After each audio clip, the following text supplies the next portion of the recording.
എത്ര പേര് വന്നിക്കണേ കഴിക്കാനൊക്കെ? രണ്ടോ? ആ, സൂപ്പർ. നിങ്ങൾ രണ്ടാണോ വന്നിക്കണേ? ഇനിയുണ്ടാ? ഫ്രണ്ട്സുമാരിനൊക്കെ കൊണ്ടുവന്നാ? Good good. ഓ, ബ്രെഡ് ഇഷ്ടമായി തോന്നുന്നു. അവർക്ക് ബ്രെഡ് വെച്ച് കൊടുത്തപ്പോൾ അവർ ഫാമിലിയോടെ വന്ന് കഴിക്കുകയാണ്. പഴം ഇഷ്ടമാണ്, പഴം എപ്പോഴും കഴിക്കും. ആ, ഓ, പട്ടി വന്നപ്പോൾ അതാണ് അവൻ്റെ സൗണ്ട് കുടുകുടേന്നായത്. ഇത് കണ്ടോ? ഇവിടെ ആ പട്ടി വന്ന് നിൽക്കുകയാണ്. അത് കണ്ടപ്പോൾ കുഞ്ഞുപിള്ളകളുടെ സൗണ്ടൊന്ന് മാറി, കുടുകുടേന്ന് പേടിച്ചിട്ടാണ്. പക്ഷെ എന്നാലും കഴിക്കുന്നുണ്ട്.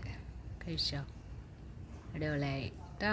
ഇവർ വന്ന് വിളിക്കും, നമ്മൾ വന്ന് നോക്കണം, അതാണ്. ആ, പട്ടി പോയാടാ.